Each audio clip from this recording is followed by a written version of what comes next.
Fala, brasileiro! Como vocês sabem, nas últimas semanas o conflito entre Estados Unidos e Irã escalou de forma importante, passou a afetar rotas estratégicas de energia aqui no Oriente Médio e reacendeu um velho temor dos mercados: o risco de petróleo mais alto, pressão inflacionária e mais volatilidade global. Bom, eu sou Gustavo Schneider, moro aqui nos Emirados Árabes Unidos por cerca de 3 anos e fica aqui 10 minutos que eu vou te contar essa história melhor. O Estreito de Hormuz sozinho concentra algo em torno de 1/5 do fluxo marítimo global de petróleo e uma parcela muito relevante do gás natural liquefeito. Quando essa rota entra em risco, o mercado inteiro presta atenção. Bom, eu vou organizar esse cenário em 6 pontos, tá? Quando isso começou, por que começou, quais foram os principais eventos, qual o impacto na região, como o mercado reagiu, como o investidor deve se comportar agora.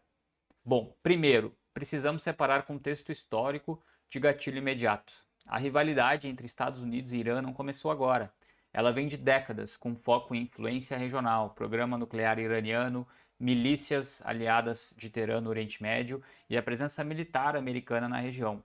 Mas o gatilho desta fase atual não foi a ofensiva militar conjunta de Estados Unidos e Israel contra alvos estratégicos iranianos, incluindo instalações ligadas à capacidade militar e nuclear do país.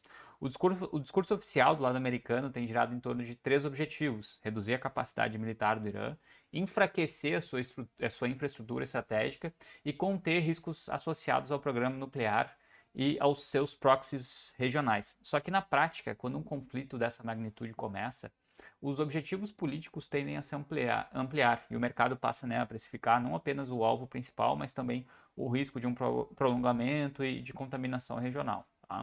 Bom, falando sobre a linha do tempo, na prática o conflito ganhou nova escala no fim de fevereiro, quando os Estados Unidos e Israel, né, lançaram ali uma ofensiva classificada como preventiva contra o Irã. Nos primeiros dias, a operação envolveu também ações cibernéticas, espaciais, para degradar, né, a capacidade de resposta iraniana antes dos ataques físicos. Depois disso é que vieram ataques múltiplos a alvos estratégicos e a resposta iraniana começou a atingir não apenas, né, o campo militar americano, mas também rotas logísticas e ativos da região como um todo aqui do GCC, incluindo ataques diretos a diversos países na região do Golfo, estendendo ataques até a Turquia, em míssil que foi interceptado até pela OTAN.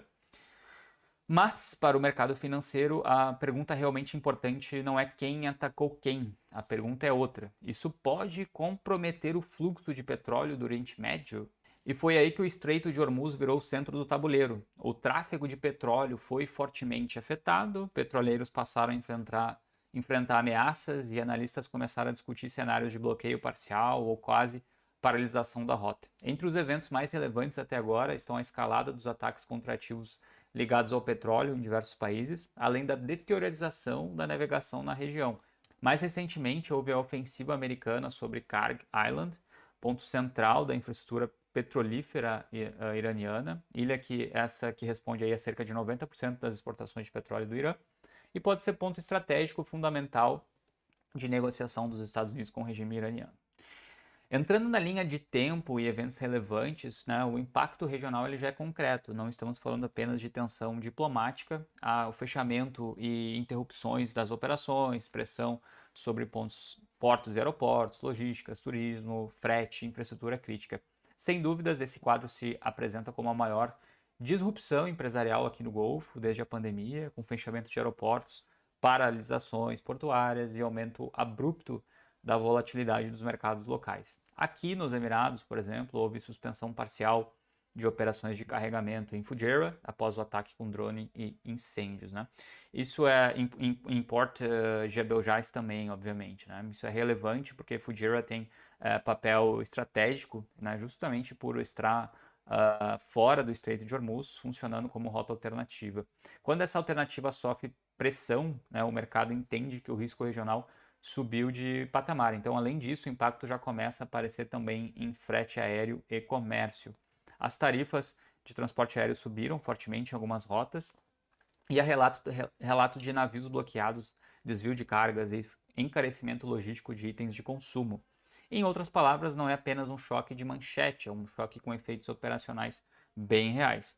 E como é que o mercado reagiu a isso tudo, né? Agora vem a pergunta que realmente interessa diretamente para quem investe. O que tudo isso já causou nos mercados globais? Até aqui, a resposta foi suave para a proporção do conflito e clássica de evento geopolítico, né, com risco energético, petróleo para cima, dólar mais firme e pressão sobre as bolsas. O Brent já fechou acima de $100 por barril e algumas casas passaram a rever para cima suas projeções, caso o fluxo do Estreito de Hormuz não normalize rapidamente. E aqui está o ponto-chave, a duração e tempo para essa normalização. Né? Até aqui, o S&P 500, né, o S&P 500, sentiu esse ambiente de incerteza e o mercado não gosta de incertezas. O mercado gosta muito de saber quais serão os próximos passos. Parte dessa guerra, obviamente, já estava precificada, mas a depender do que acontecer daqui para frente, a gente pode ter mudanças maiores. Né? Então, durante esse período aproximado de 2 semanas, o dólar se fortaleceu e as bolsas recuaram à medida que o mercado passou a precificar mais riscos sobre energia, inflação e juros. Quando há riscos de choque de petróleo, o mercado reabre uma equação que parecia mais controlada. E se a energia voltar a pressionar a inflação global, justamente no momento em que a política monetária ainda não estava totalmente resolvida desde a pandemia, né? Esse é o ponto principal, né? O mercado ele não teme apenas a guerra, ele teme efeitos secundários da guerra sobre a inflação, juros e crescimento. Aqui vai um ponto importante para você que é investidor, que via de regra, né, costuma se enxergar o ouro como um ativo de proteção em momentos de estresse geopolítico e financeiro. Em muitos episódios de crise, é natural observar o metal subindo justamente porque investidores procuram ativos considerados mais seguros. Mas existe um fator que, em alguns casos, pode produzir o efeito contrário no curto prazo, o fortalecimento do dólar. Em momentos de estresse global, uma parcela muito grande do capital internacional busca liquidez em dólar e em títulos de tesouro americano, que continuam sendo, né, o principal porto seguro aí do sistema financeiro global. Esse movimento ele fortalece a moeda americana. Né? Quando o dólar se valoriza frente às demais moedas, o metal tende a ficar relativamente mais caro para investidores de outros países. Isso pode gerar pressão de curto prazo sobre o preço do ouro, mesmo em um ambiente de maior incerteza. Tá? Então, por isso, embora o ouro continue sendo visto estruturalmente como um ativo de proteção em determinados momentos de crise, né, o fluxo global para o dólar ele pode, inclusive, acabar limitando ou até revertendo temporariamente esse movimento. E qual que é a nossa expectativa daqui para frente? Né? Daqui para frente o mercado está olhando para 3 variáveis. A primeira é a duração. Né? Donald Trump afirmou que a campanha aí havia sido projetada para durar de 4 a 5 semanas, mas poderia se estender. Isso é importante porque o mercado tenta distinguir um choque tático de curta duração de um evento prolongado, com capacidade de reprecificar a inflação global. A segunda variável é Hormuz. Né? Trump também afirmou que os Estados Unidos e parceiros poderiam escoltar navios se necessário e mais recentemente pediu apoio internacional para manter o estreito aberto. Esse ponto ele é decisivo porque a normalização do fluxo marítimo poderia aliviar aí parte relevante da pressão sobre o petróleo. Se isso não acontecer, o risco inflacionário aumenta. A terceira variável é a escala regional. Se os ataques continuarem se espalhando para infraestrutura, portos e bases em países de Golfo, o mercado pode migrar de um cenário de volatilidade temporária para um cenário de choque mais energético e mais persistente. Algumas projeções de mercado já consideram o Brent em patamares ainda mais altos, caso a disrupção dure mais algumas semanas. E como é que o comportamento do investidor deve ser? É aqui que entra a parte mais importante para ti. O investidor não deve reagir a um evento geopolítico como cada manchete exigisse uma decisão nova.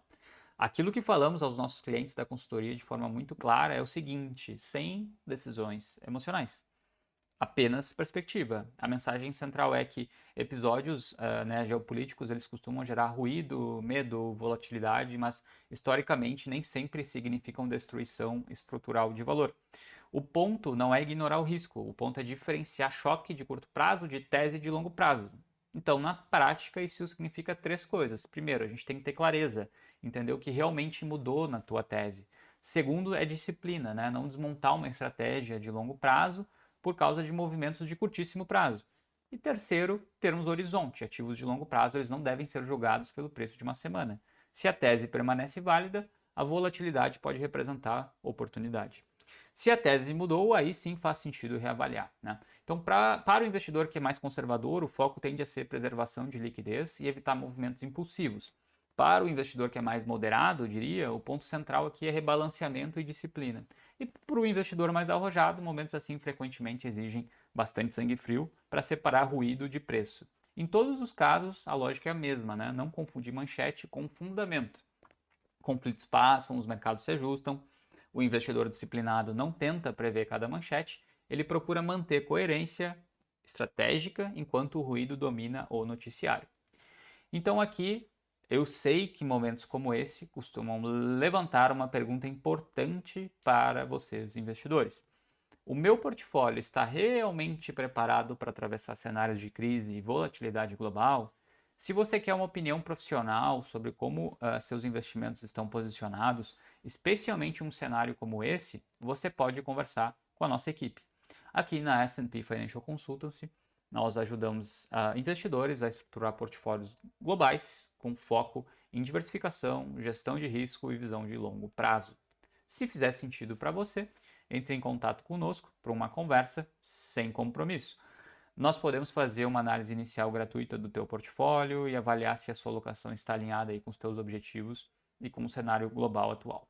O link para falar com a nossa equipe está aqui embaixo na descrição do vídeo. Não esqueça de seguir e compartilhar aí a nossa página. Agora eu quero ouvir sua opinião, na sua visão, quanto tempo esse conflito ele pode durar. Me diga aqui nos comentários se esse vídeo te ajudou a entender melhor aí o que está acontecendo aqui no Oriente Médio e como isso pode impactar os mercados. Se inscreva no canal novamente para acompanhar aí as próximas análises. E claro, por favor, deixe um like aqui no vídeo, porque isso aí ajuda a gente a crescer. Nos vemos no próximo vídeo e lembre-se, menos manchete, mais estratégia.